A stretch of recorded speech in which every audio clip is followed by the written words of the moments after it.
လူလောကလူငယ်လူရွယ်တွေအတွက်မတမတန်ဖို့ရှိတယ်သူပြောတာတော့ဒီ10ခုတဲ့အချက်10ချက်ကိုသူပြောမှာယာနိပုပ္ပိအကရိတဝါငယ်ငယ်တည်းဒါလှုပ်ထားမယ်အချက်10ချက်တဲ့နော်အဲ့ဒါတွေကိုမလှုပ်ဘူးဆိုရင်သပ္ပစ္စမနုတ္တပတိနောင်ရောက်တဲ့အခါကျတော့စိတ်ဆင်းရဲလိမ့်မယ်နောင်တပူပန်ရလိမ့်မယ်လှုပ်တဲ့အချက်10ခုကိုမင်းလှုပ်ထားပါလှုပ်ထားကြမလှုပ်ဘူးဆိုလို့ရှိရင်နောက်ကြတော့မှပူပန်တော့ကရောက်ကြလိမ့်မယ်ငါမလှုပ်မိတာမှားလိုက်တာလို့စိတ်ပူပန်နေကြမယ်အဲ့ကြရင်တော့ဒုက္ခနဲ့တွေ့ကြမှာပေါ့သူဆိုလို့အဲ့တော့နောင်တစကားတွေဆိုတာဟုတ်တာလုပ်တဲ့လူတွေမှာသာနောင်တစကားဆိုတာရှိတာလေဟုတ်တာလုပ်တဲ့လူကနောင်တမှာမရှိတာအဲ့တော့သူပြောတဲ့နံပါတ်1ကဘာပြောတာတော့ဆိုရှင်းရှင်းလေးပါအလတ္တံဝိတ္တံတပ္ပတိလူဖြစ်လာလို့ရှိရင်ပစ္စည်းဥစ္စာရှာရမှာနော်ပစ္စည်းဥစ္စာရှာကိုရှာမရအောင်လုပ်အဲ့ဒီပစ္စည်းဥစ္စာကိုရအောင်မရှာနိုင်လို့ရှိရင်မင်းစာဝန်ကြီးခက်ခဲလိမ့်မယ်အဲ့ဒီကြမှာမင်းငါမရှာမိတာမှားတယ်လို့ဖြစ်မှာပဲစိတ်ပူပန်ရတယ်ပတ်စံမရှိရင်စိတ်ပူပန်ရတယ်နောက်လက်ကြည့်နောက်စီဆိုဘာမှစားစရာမရှိဆိုစိတ်ပူတာပဲလေအဲ့ဒီပူပန်မှုကိုပြောတာအလတ္တဝိတ္တံတပ္ပတိ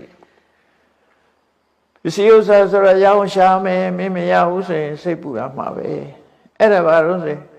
ပုပ္ပေအတ္တမုထာနိတံငယ်ငယ်တုန်းကကြိုးစားပြီးတော့ဝေကျေတနာတွေကိုရအောင်ရှာတယ်စုဆောင်ခဲ့တယ်စုရမယ်ငွေတွေစုလာခဲ့တယ်အဲ့ဒါဒီဟိုလှုပ်တဲ့လှုပ်ထိုက်တယ်ပတ်စံရှာစုဆောင်မှုအလေးထားမြန်မာပြည်မှာအားနည်းတယ်လို့ပြောမြန်မာလူမျိုးတွေမှာအားနည်းရှာရင်ရသမျှအကုန်သုံးပြစ်ထားတွေများတယ်ပေါ့နောက်ရေးသိမ့်မတွက်ဘူးပေါ့နော်ရရစားစားဆိုပြီးဖြစ်တယ်အိန္ဒိယနိုင်ငံသားတွေကျတော့စုဆောင်မှုအကောင်းတယ်နော်ချိုးချမ်းချမ်းစားပြီးတော့စုဆောင်ကြလို့ဗမာပြည်ရောက်လာတဲ့အိန္ဒိယနိုင်ငံသားတွေကချမ်းသာသွားကြတာများတယ်ဟုတ်ရှေးတုန်းကလေးရောက်လာတဲ့လူတွေအဝတ်တစ်ထည်လန်ကုတီလေးနဲ့လာပြီးတော့ကြတော့ကျူလျာဆိုင်ပိုင်ရှင်ကြီးဖြစ်သွားမုံရွာဘက်ကတကယ်ဇလန်လေးတပုတ်ပြောတာမှတ်ထားဘူးလေတော်ထဲမှာလွှတ်စင်ထောင်ပြီးတော့တစ်တိခွဲတာရှေးတုန်းကတော့လွှတ်ဆက်တွေမရှိသေးတော့ငမန်းဆွဲဆိုရလွှတ်ကြီးနဲ့ဆရာကအပေါ်ကတစ်တုံးပေါ်ကတပည့်ကဟုတ်မြေကြီးခြိုက်ထဲကဆရာ2ယောက်အဲ့ဒါတစ်တုံးခွဲကြတယ်အဲ့ဒီတုန်းကတစ်တုံးခွဲတဲ့အလုပ်သမားတွေမှာကလားတယောက်ပါတယ်ဗမာအခေါ်ကလားပေါ့လေအိန္ဒိယနိုင်ငံသားအဲ့ဒီဆရာလုပ်တဲ့လူကဗမာကလားမို့သူကခေါ်တာရိုးခေါ်တာမဟုတ်ခွေးကလားလို့ခေါ်တာ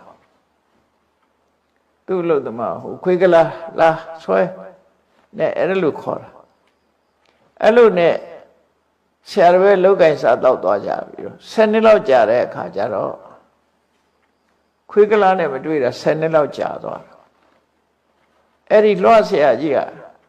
ရန်ကုန်ရောက်ခိုက်လွှတ်ကောင်းကောင်းလိုက်ရှာလွှတ်ကောင်းလိုက်ရှာတော့ဈေးထဲမှာလွှတ်ရှာရင်းနဲ့အဲ့ကလားတွေ့တာငါဆရာကြီးပဲဆိုပြီးတော့ပြေးပြီးတော့ခေါ်တာဆရာကျွန်တော်ခွေးကလားလေးလို့ပြောခေါ်ပြီးတော့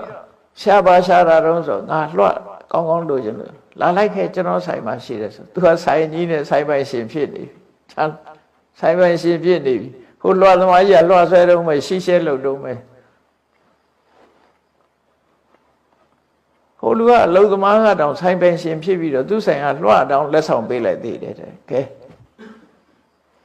အစုဆောင်မှုနဲ့ကြိုးစားမှုကွာသွားတာပေါ့အဲ့ဒါကိုပြောတာဇနတန္တပင်ဒီကနေ့ခေတ်မှာလည်းအဲ့ဒါပြောတာအလတ္တဝိတ္တံတပ္ပတိပုပ္ပိအသမုဋ္ဌာနိတံပစ္စည်းကိုရှာပြီးတော့စုဆောင်ရမယ့်ဟာတွေကိုမစုဆောင်မိဘူးဆိုလို့ရှိရင်တဲ့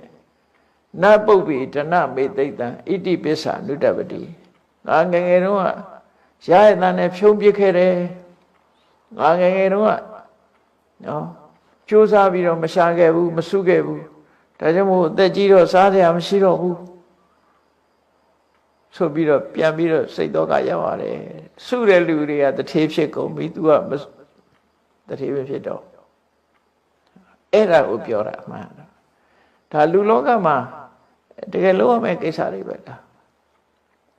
နိဗ္ဗာန်ရောအကြောင်းတရားလို့လည်းပြောလို့ရတယ်စီးပွားရေးအစဉ်ပြေနိဗ္ဗာန်ကိုသွားလို့လွယ်တယ်လေဒီပေါ်မှာမိတည်ပြီးတော့နိဗ္ဗာန်ရောအကြောင်းအကျင့်လို့လွယ်တာပေါ့စီးပွားရေးအစဉ်မပြေတဲ့လူကဘယ်လိုလုပ်နိဗ္ဗာန်ရောအကြောင်းလုပ်လို့ရဒါနံပါတ်1ဟောငယ်စဉ်ခါစီးပွားဥစ္စာကြိုးစားရှာစုစုဆောင်ဆောင်ထားမဟုတ်ရင်အသက်ကြီးလာမှမရှာနိုင်တဲ့အခါမှာမင်းနောင်တရလိမ့်မယ်ဒါတစ်ခုနောက်တစ်ခုကအဲ့တော့လူဆိုတာဘဝတစ်ခုကြုံကြုံချင်းပတ်ဆက်ရှာဖို့လိုတယ်ကိုကျေတနာရှေ့ရမယ်စုဆုံးထားမယ်ကိုနောက်လက်ကြည့်နောက်စီမဖြစ်တဲ့မူကိုမှစုစုဆောင်ဆောင်ရှိနေရမယ်နောက်ခံနောက်တစ်ခုကဘာလို့ဆိုစီးပွားရှာတယ်လို့ပဲပညာလည်းကြိုးစားသင့်မို့လို့တယ်ဒုတိယအချက်ကတကြရူပံပုရိတန္တံမယာသိပ္ပံနသိခိတံကိစ္ဆာဝုဒ္ဓိအသိပ္ပတ္တနော်ဣတိပစ္ဆာနုတ္တပတိငယ်ရွယ်တဲ့အချိန်မှာပညာကိုကြိုးစားသင်ရမယ်လုံနိုင်တဲ့ငယ်တဲ့အချိန်မှာဆိုရင်တနေ့ကုန်လုံမပင်မဘူးတက်ကြီးရင်လောက်မသိနိုင်ဘူးမျက်စိကောင်းတယ်နားကောင်းတယ်သူကအင်အားရှိတယ်အဲ့ချိန်မှာဆိုရင်အတတ်ပညာကိုတက်အောင်သင်ရမယ်ဘာပဲဖြစ်ဖြစ်ပညာမျိုးစုံတက်နေအောင်လုပ်အောင်ပညာမျိုးစုံသင်ရမယ်တဲ့ကြိုးစားပြီးတော့သင်ရမယ်ဘာကြောင့်လို့ဆိုရင်ကိစ္ဆာဝုဒ္ဓိအသိပ္ပတ္တအတတ်ပညာမရှိရင်သမွေဝမ်းကြောင်းခက်တယ်တဲ့ဟုတ်တယ်ကိုတတ်ထလေးတခုရှိရင်အဲ့ဒီတတ်ထလေးကိုမိပြုပြီးသမွေကြောင့်ဝမ်းကြောင်းလုပ်လို့ရတယ်အတတ်ပညာမတတ်ဘူးဆိုလို့ရှိရင်သမွေဖို့ခက်တယ်ဒါကြောင့်ငယ်စဉ်ခါမှာပညာကြိုးစားရှာပါဖြူကြိုးစားသင်မှာမသင်ခဲ့ဘူးဆိုရင်မင်းနောင်တရလိမ့်မယ်တက်ကြီးမှတော့မင်းမသင်နိုင်တော့ဘူး